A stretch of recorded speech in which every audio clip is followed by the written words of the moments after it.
Assalamualaikum warahmatullahi wabarakatuh. Waalaikumsalam. Selamat pagi, salam sejahtera untuk kita semua. Alhamdulillah. Alhamdulillahirabbil alamin wassalatu wassalamu ala asrofil anbiya'i wa mursalin sayyidina Muhammadin wa ala alihi wa sahbihi ajmain. Amma ba'du.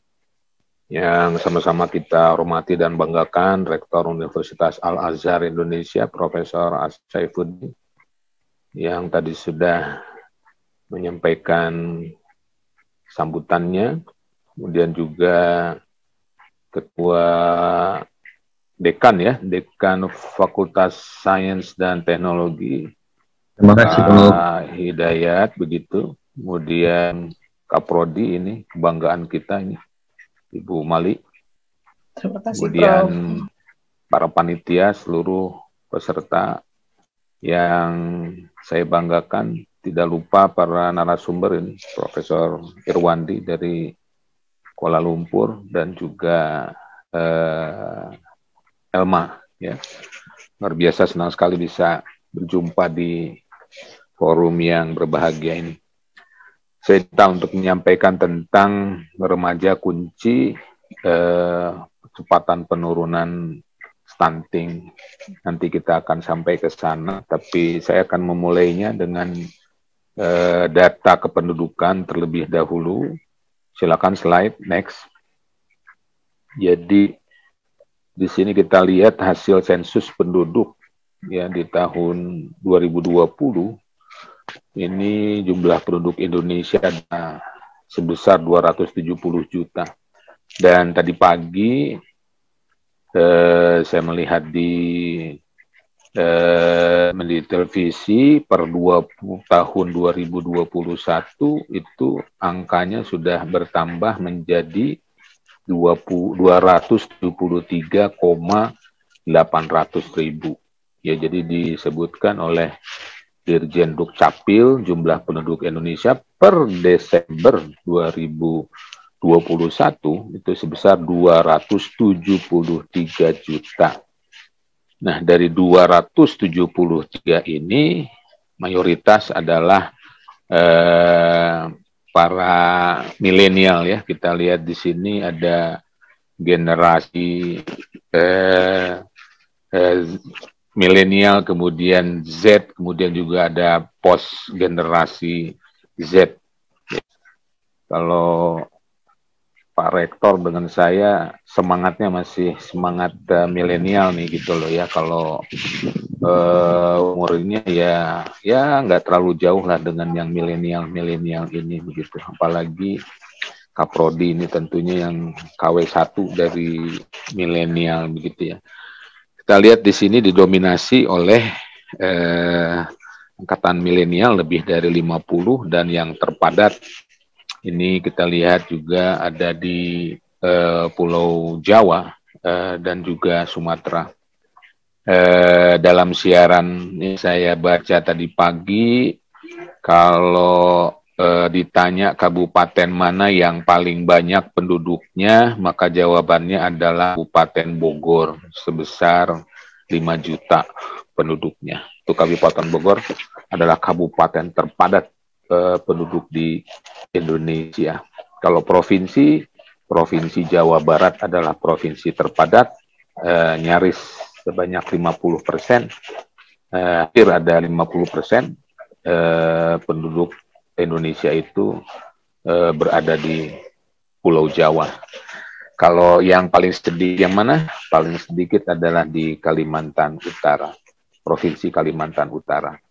Hadirin sekalian, jumlah penduduk yang besar ini jika tidak diimbangi dengan kualitas, maka itu satu bencana ya. Buat apa banyak-banyak tapi tidak berkualitas. Tapi kalau jumlah yang banyak kemudian berkualitas, tentunya ini luar biasa betul. Ya, sebagaimana yang diprediksikan, Indonesia akan menjadi salah satu negara superpower ya dari 10 negara pengaruh dalam 10-20 tahun ke depan. Tentunya dengan catatan itu sumber dayanya berkualitas. Slide.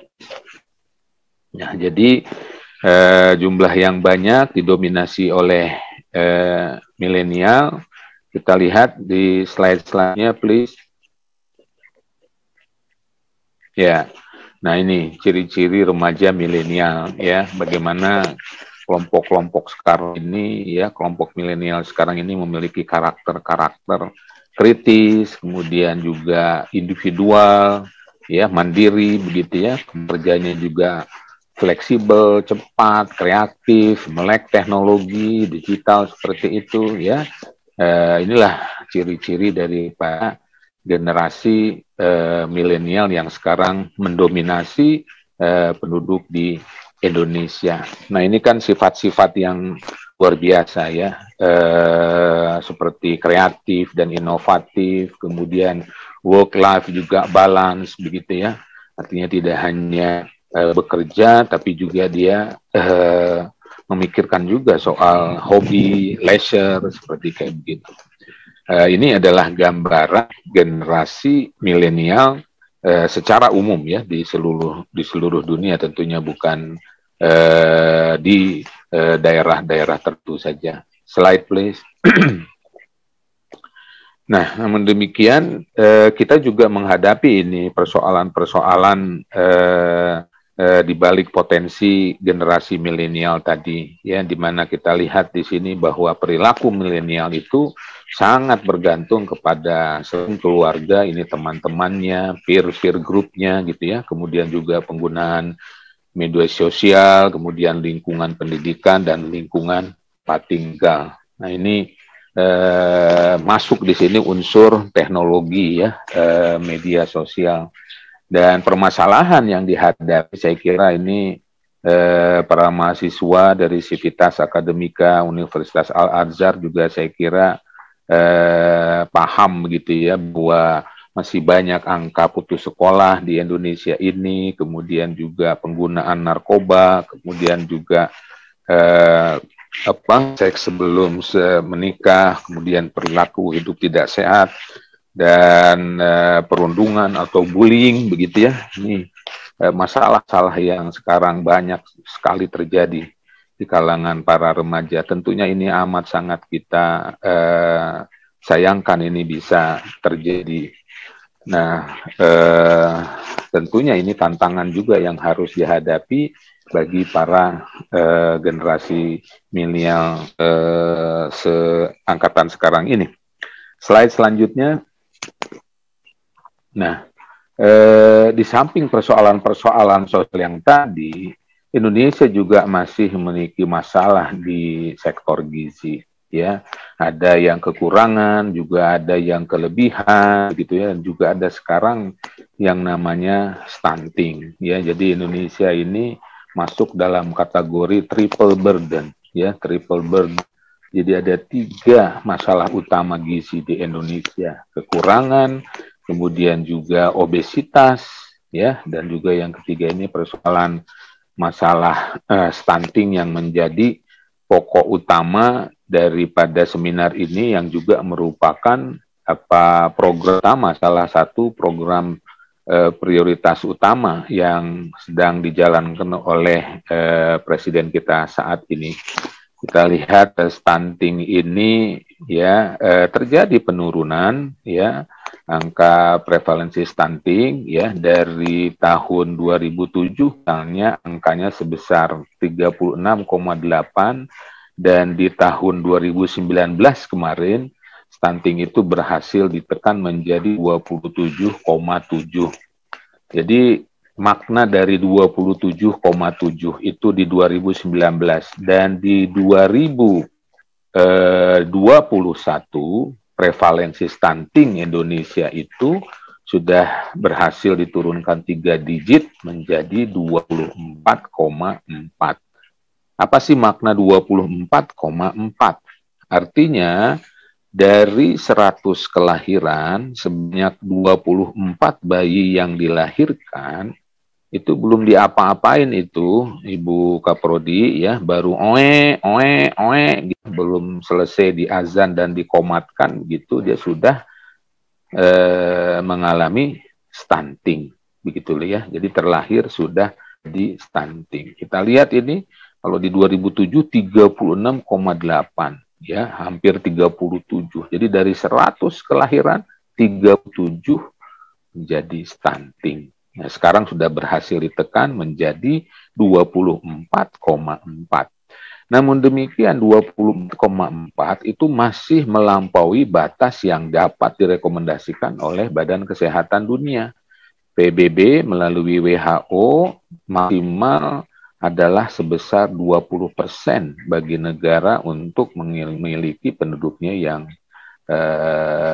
masuk dalam kategori stunting. Itu sebabnya Bapak Presiden menargetkan di medio tahun 2024 mendatang, angka stunting di Indonesia itu harus mencapai 14%. Ya. Jadi kalau sekarang 24 menjadi 14, kurang lebih 10 digit ini harus diturunkan dalam waktu 2 sampai 2,5 tahun. Ini luar biasa. Luar biasa sehingga dibutuhkan kerja extraordinary. Dan juga karena persoalan stunting ini multifaktor, multisektor, sehingga harus dikerjakan secara multisektor juga. Ya, tidak bisa hanya Dinas Kesehatan, Kementerian Kesehatan, atau BKKBN yang sekarang sudah diberi mandat oleh Bapak Presiden untuk menjadi ketua tim pelaksana percepatan penurunan stunting, ya, untuk mencapai angka 14%. Tapi harus kolaborasi, kerja keras secara bersama-sama, secara konvergensi antar berbagai kementerian, lembaga, termasuk perguruan tinggi, dalam hal ini Universitas Al-Azhar Indonesia. Slide please.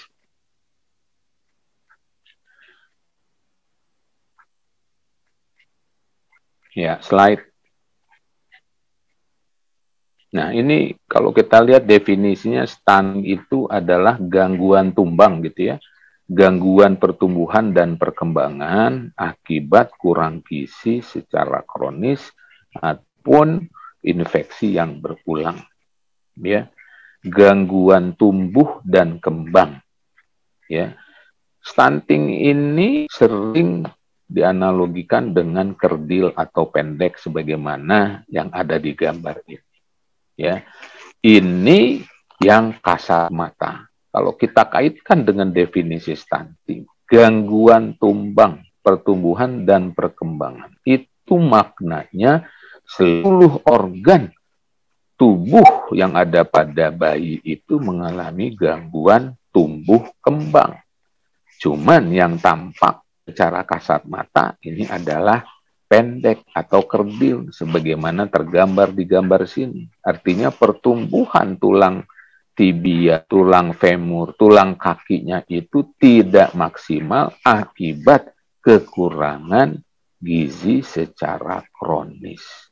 Sebetulnya stunting itu mempengaruhi seluruh organ-organ yang lain, tidak hanya pertumbuhan tulang tungkai kakinya, tapi mulai dari jantungnya, hatinya, paru-parunya, kemudian limpanya, kemudian yang terpenting lagi adalah pertumbuhan dan perkembangan sel otaknya. Nanti bisa kita lihat. Slide selanjutnya, please. Nah, ini gambaran secara keseluruhan di Indonesia sekarang 24,4%. Ya. Dari mana nih mahasiswa UAI asalnya? Apakah dari DKI semua? Ya, kalau dari DKI, ya alhamdulillah, ya DKI itu sudah mencapai ya nyaris mencapai target yang diinginkan. Ya, kalau DKI kita lihat angka stuntingnya itu 16,8. Tapi dari 36 provinsi ini hanya 14 ya yang berada di bawah rata nasional, ya, mulai dari Bali sampai dengan Banten, ya, Banten juga di border. Selebihnya itu di atas rata nasional, bahkan Nusa Tenggara Timur itu sebesar 37,8. Jadi dari 100 kelahiran bayi, 37 bayi terlahir masuk dalam kategori stunting. Slide please. Nah, kondisi stunting di Indonesia ini semakin diperparah lagi ini dengan kondisi-kondisi fakta-fakta sebagaimana yang bisa terlihat di dalam slide ini ya, anemia ya. Ibu hamil itu mengalami anemia, banyak sekali masalah anemia. Anemia itu permasalahan gizi yang sudah ada sejak lama sampai sekarang ya alhamdulillah belum bisa kita tuntaskan gitu ya. Kemudian juga ada lagi persoalan bayi berat lahir rendah, kemudian juga bayi prematur, kemudian juga adanya ya angka pernikahan usia anak 10 sampai 19 tahun. Ya 10 19 tahun ini masih usia anak, masih dalam proses tumbuh kembang. Jika anak tersebut, remaja tersebut menikah di selang umur 10 sampai 19 dapat kita bayangkan ya, yang bersangkutan sendiri masih mengalami proses tumbuh kembang dan kemudian sudah ada janin, calon bayi, calon bayi yang ada dalam kandungannya. Kemudian asupan gizinya, makanannya juga kurang ya, jadi terjadilah stunting tersebut. Persoalan lain yang juga erat kaitannya dengan stunting adalah jarak antar kelahiran. Ya, jarak antar kelahiran anak pertama dengan anak kedua. Bukankah Al-Quran ya sudah berikan pedoman agar kiranya anak itu disusui selama 2 tahun. Nah, oleh karena itu memang 2 tahun ini adalah 2 sampai tahun adalah angka ideal ya bagi seorang ibu untuk memiliki anak selanjutnya begitu loh. Tapi cukup banyak di Indonesia ini yang lahir kurang dari 2 tahun. Nah, ini tentunya akan mempengaruhi kualitas anak yang akan dilahirkan. Slide. Kenapa remaja menjadi penting ya? Ini kan pertanyaan yang diminta oleh panitia kepada saya ya. Mengapa remaja merupakan kunci pencegahan stunting? Nah, ini bisa digambarkan dalam slide berikut. Silakan slide-nya. Nah, dalam life cycle ya, siklus kehidupan. Ini kita lihat ini ya, remaja itu menjadi penting karena jika remaja sudah mengalami stunting, ya mengalami bukan stunting maksud saya, masalah kekurangan gizi, begitu ya, kurang asupan, maka nanti si remaja ini berpotensi untuk ya hamil dalam kondisi tidak optimal dan pada akhirnya nanti akan melahirkan bayi yang low birth weight, BBLR, berat bayi lahir. Nah, bayi yang BBLR ini akan berpotensi nanti sesudah menjadi anak yang stunting, akan menjadi remaja yang stunted juga. Jadi siklusnya itu berulang. Nah, untuk memutus rantai soalan stunting ini, maka di remaja ini adalah menjadi penting. Bagaimana menekan remaja agar tidak mengalami kekurangan gizi, ya, kemudian tidak menikah dalam usia yang belum siap untuk menikah, sehingga nanti dia akan melahirkan anak yang sehat dan anak yang tidak stunting. Nah, kalau si gadis atau si remaja stunting ini, ya, misalnya sesudah melahirkan kemudian dia akan tumbuh selanjutnya menjadi orang tua, nah tentunya juga akan menjadi orang tua yang tidak sempurna, disebut dengan elderly malnourished begitu. Nah, elderly malnourished ini juga tentunya ya jadi mudah sakit, tidak apa namanya ya, tidak mampu melakukan aktivitas sesuai dengan usianya dan sangat tergantung kepada anggota keluarga lainnya, dan pada akhirnya tentunya ini akan meningkatkan biaya perawatan kesehatan. Nah, jadi kalau kita lihat dari siklus di sini, bagaimana agar remaja ini kita upayakan tidak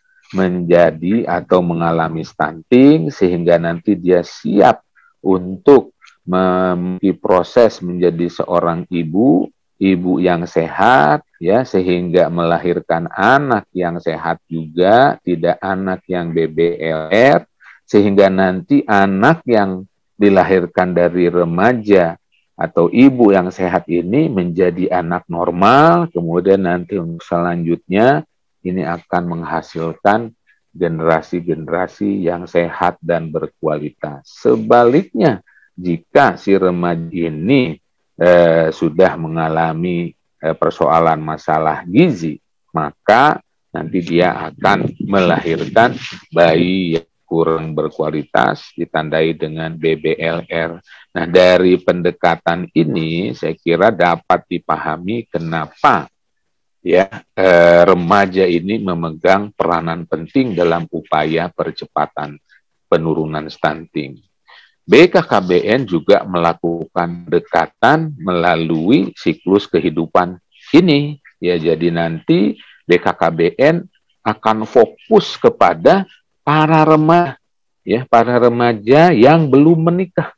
Para remaja yang belum menikah ini akan kita kawal betul ya, sehingga pada masanya dia akan memasuki usia pernikahan, si remaja ini adalah dalam kondisi sehat, tidak sedang anemia begitu ya. Kemudian juga indikator-indikator lainnya juga akan kita pantau sampai nanti dia memasuki usia pernikahan. Nanti akan bisa dijelaskan dalam slide-slide selanjutnya. Tolong dipindahkan slide, please.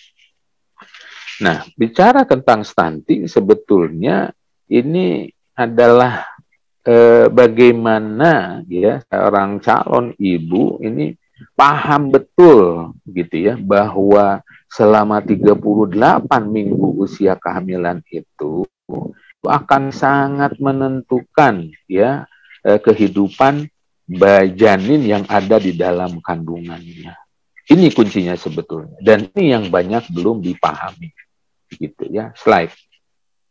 Nah nih ya, jadi selama 38 minggu di dalam kandungan sebetulnya begitu ya, dalam satu minggu pertama itu jika sudah terjadi konsepsi atau pembuahan sel telur oleh sel sperma, maka proses pertumbuhan itu sudah mulai begitu ya, sudah dimulai di sini gitu.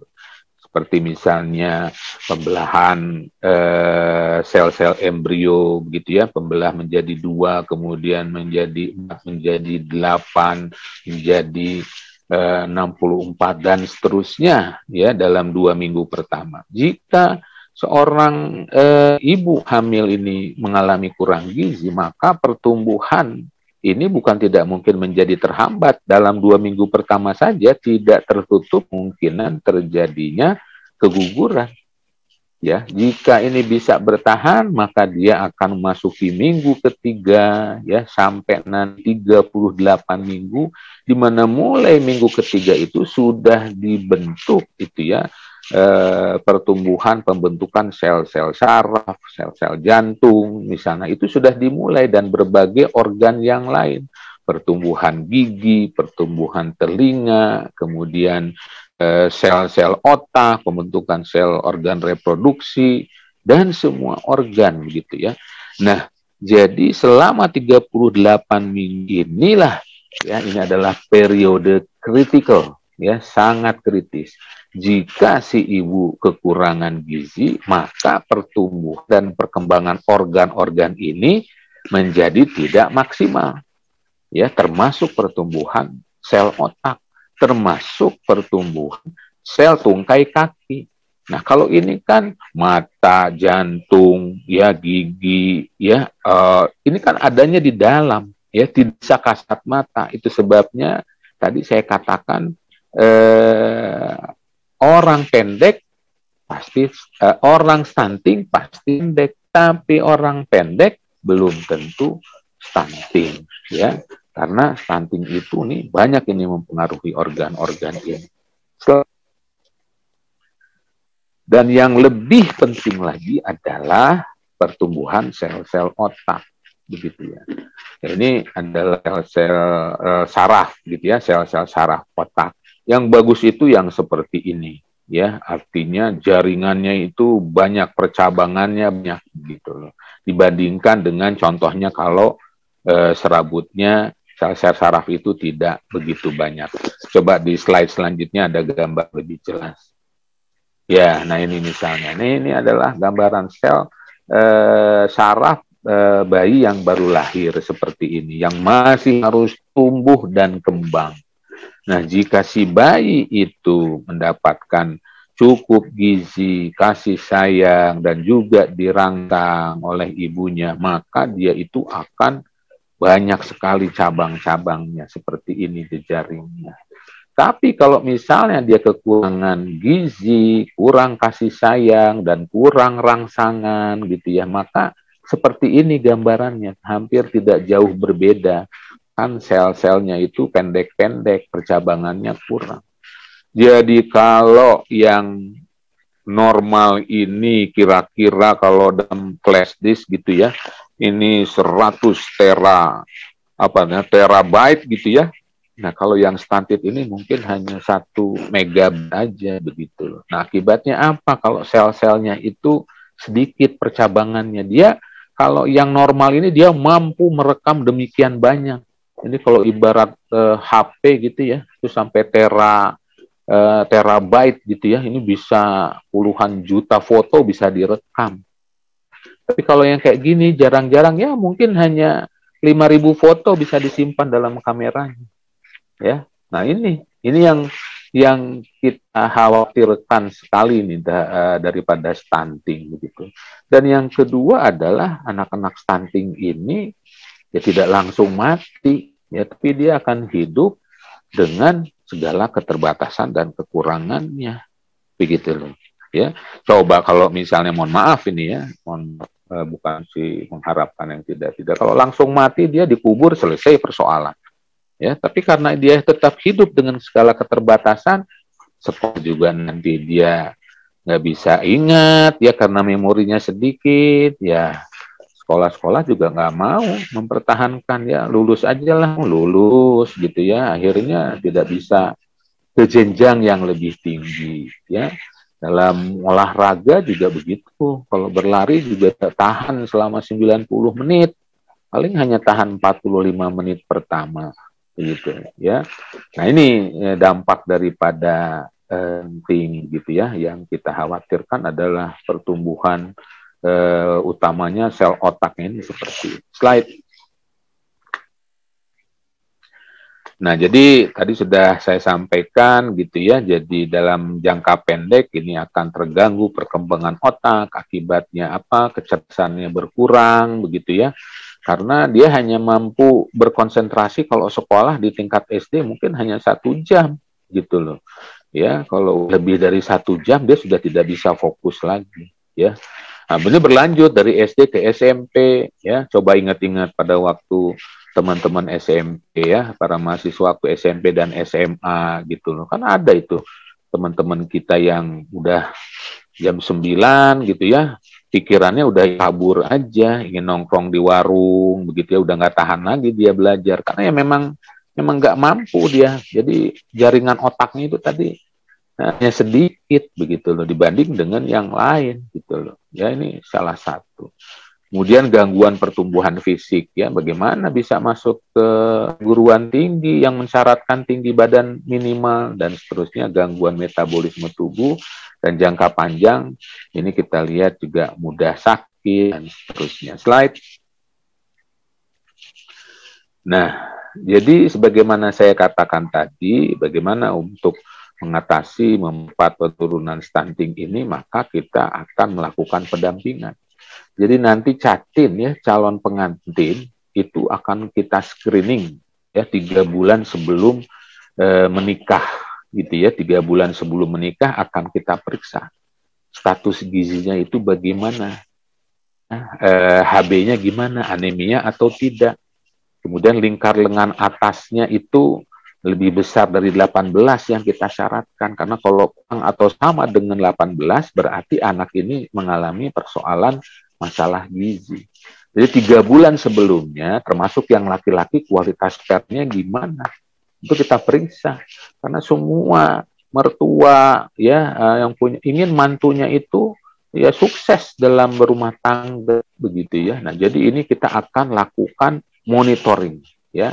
Bagi yang bermasalah, lilanya kurang dari 18, HB-nya rendah, maka 3 bulan ini akan didampingi, disuruh makan suplemen supaya sehat ya. Kemudian juga pada periode kehamilan, katakan sudah lolos, ini akan kita dampingi ya supaya makan tablet tambah darah, begitu ya, menimbang berat badan. Nggak sulit sebetulnya kalau misalnya kita memiliki kesadaran begitu ya, bahwa untuk menghindari bayi berat lahir rendah itu, ini kan artinya si bayi itu harus bertumbuh. Kalau si bayi bertumbuh berarti berat badan itu naik, meningkat. Nah, jadi dengan menimba berat badan setiap bulan, tentunya akan dimonitor. Oh, ini tidak tambah berat badan. Nah, ini sudah mulai curiga.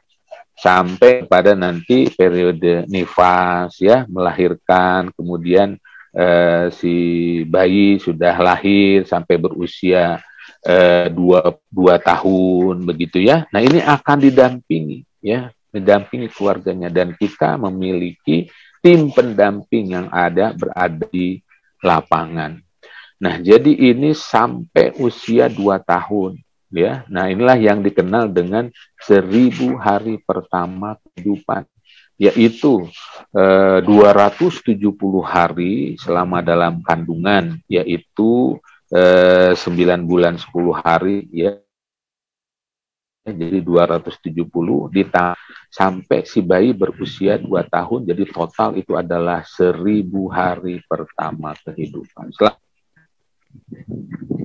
Nah, ini ya, jadi dari yang saya katakan tadi akan ada pendampingan mulai dari catin, prakonsepsi, akan diperiksa dia anemia atau enggak, umurnya kurang dari 19 tahun atau tidak, lengannya kurang dari 23 atau tidak, indeks massa tubuhnya kurang dari 18 atau tidak. Seandainya memenuhi persyaratan ini, maka ini dianjurkan untuk diperbaiki terlebih dahulu. Ini adalah 3 bulan sebelumnya, begitu loh.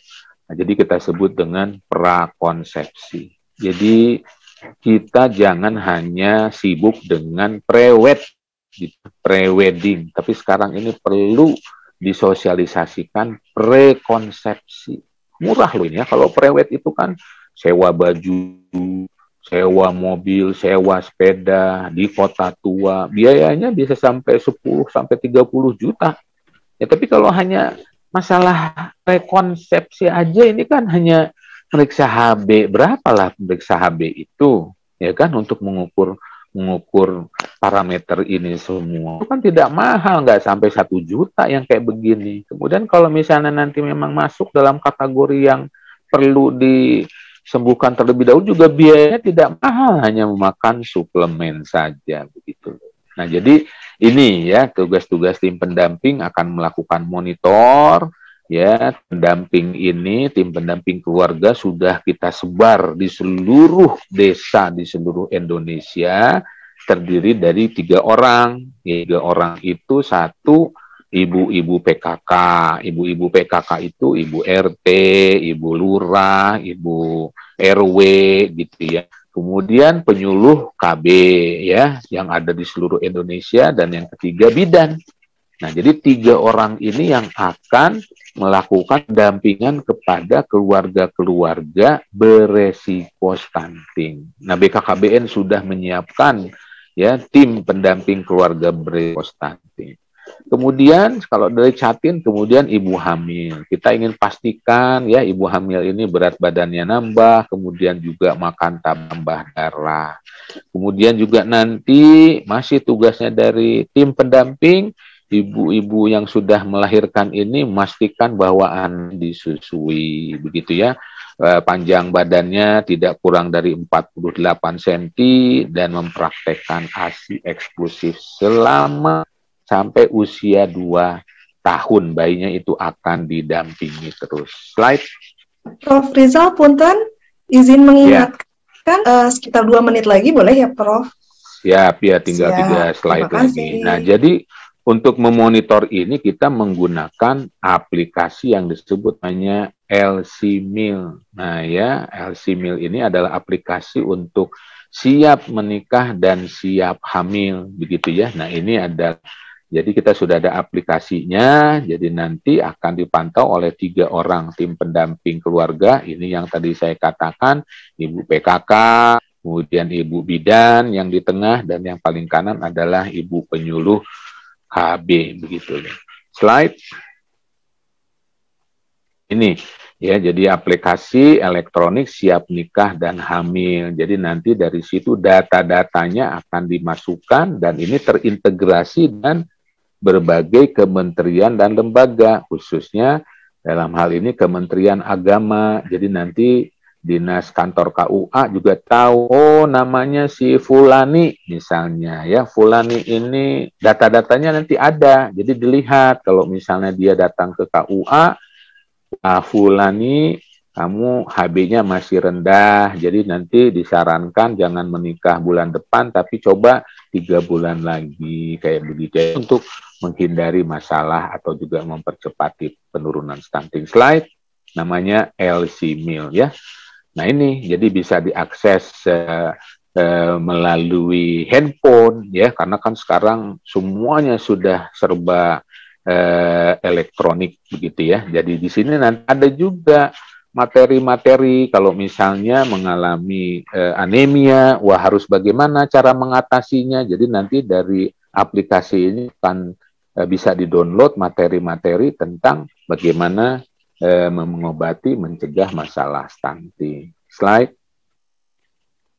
Ya, jadi pada intinya adalah ya untuk mengatasi persoalan stunting ini, yang pertama kita harus merencanakan usia pernikahan. Bagi perempuan itu minimal 21 tahun dan bagi laki-laki 25 tahun. Kemudian juga mengatur jarak kelahiran, ya, jangan belum dari 2 tahun sudah ada anak lagi, lahir lagi, karena ini akan beresiko melahirkan anak stunting. Kemudian berhenti melahirkan di usia 35, kemudian merencanakan kelahiran, gitu ya, dan juga merawat dan mengasuh anak pada usia balita. Slide. Saya kira demikian ya, apa yang bisa saya sampaikan. Terima kasih untuk perhatian.